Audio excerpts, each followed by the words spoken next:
So there are plenty of vehicle mods out there for Subnautica already, but today we're checking out the newest one at this time, the Hydra Submarine.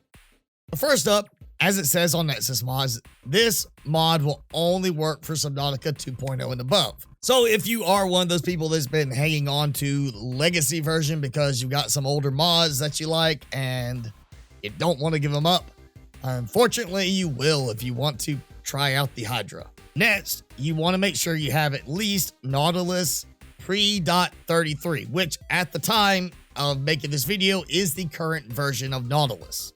Another thing to point out is if you go and look on Nexus Mods at the many posts about this mod and you start digging through the pages, there's quite a few posts talking about mod conflicts, that this seems to be conflicting with quite a few mods.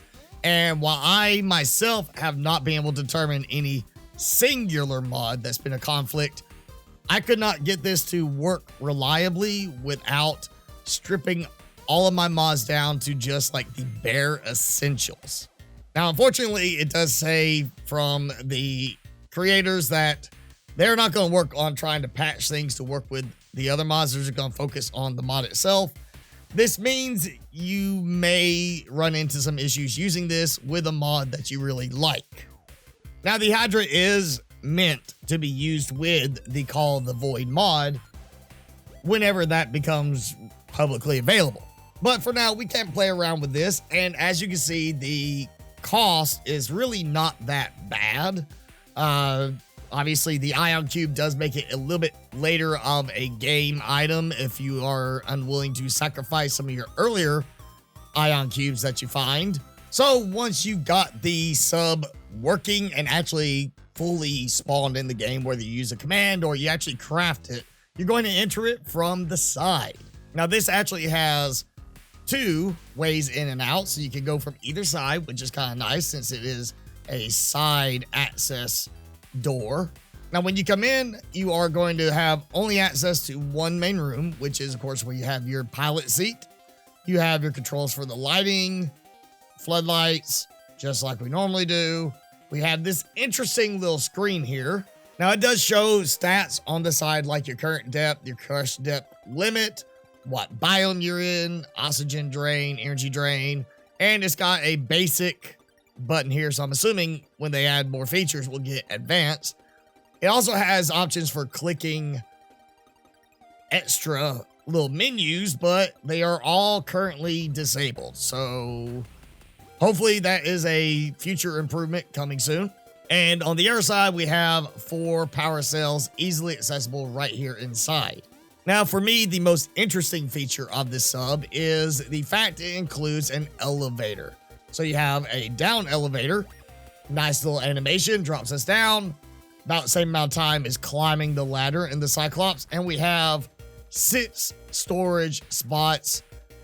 It's pretty much the same storage as what you get in the Cyclops. We just have 6 of them, and not really space to build much down here. Now, there's an elevator in the floor, as you saw, but you can also look up, and there's an elevator to an upstairs room.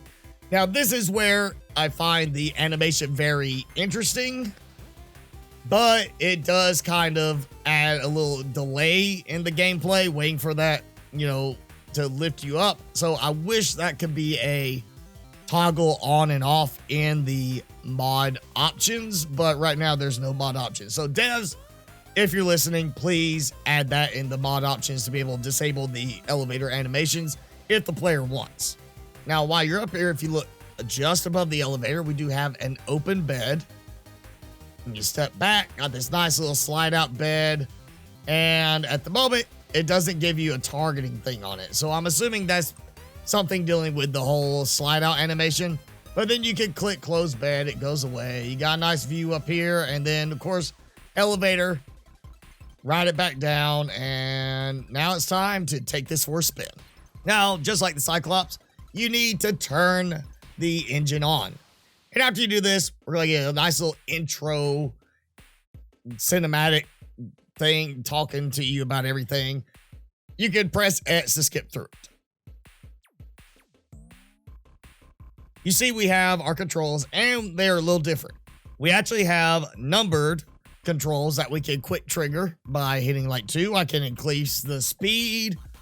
I can go back. I can hit 4 to go to the cameras, of which there are 2 cameras, one on top, one underside, 6, autopilot, and that all that does is basically drive forward. Autopilot does nothing but just keep going forward in the way you are aimed. So great way to do a long trip and not have to sit there and hold the button down. You see we have the things like the shield and such, the sonar, all that. Then you have here tab, which changes your driving mode. So this is agility mode. And you see how it's got that aerial kind of flight style that we see in a lot of those games. It gives you the full range ability if you want to be able to just dive and not have to do it through use of C to do that. Or, of course, you go back to normal mode and just drive around like you would. Right here, we have a boost. Think of it kind of like, I guess, a little afterburner, just a quick little jump. If you use it too much, the engine is going to overheat. While you are driving in normal mode, you can have a nice little look around. You know, you have free control of your viewing angle. But when you go to agility mode, you are going to be looking in the direction you want to go. So you do have that trade-off. However, while you're in agility mode, there is one little trick you can use, which is right click. If you press and hold right click, you now can do free look while it continues. You see it still tries to track with the arrow for the direction, but I can free look around, and then when I let go of right click, it snaps back in place, and now I have that agility mode control for driving around underwater. So one thing I do want to point out, because it kind of threw me for a loop the first time I did it, autopilot. Right now, I'm driving along normal, I'm in control, and I hear the engine sound going as I'm driving, but as soon as I hit autopilot, that sound goes away.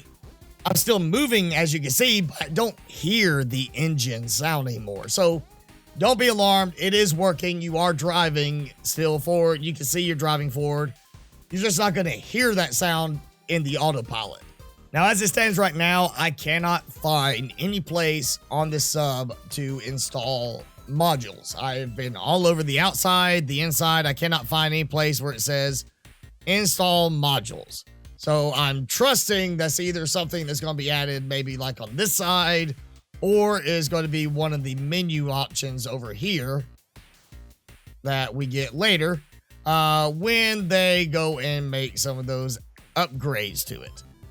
But as I pointed out, there's a lot of players that are reporting issues with mod conflicts. Myself, I've had numerous conflicts, even trying to get this video recorded. While I understand the devs want to focus on improving the mod itself, I gave up too many mods trying to get this stable to where, as it stands, I'm not going to play with this. Because I had to give up even just simple stuff like the Subnautica map mod I had to take out in order to get this to work. I also had to take out Snap Builder and Easy Craft, and those are mods that I really like to use. So right now, it's just, there's too many things conflicting with this mod, at least in my experience, for this to be a viable mod for me to play on my game. But again, this is the Hydra Submarine. The mod is linked below. Just make sure you do have the newer version of Nautilus installed, and hopefully you don't have the problems I've had with it.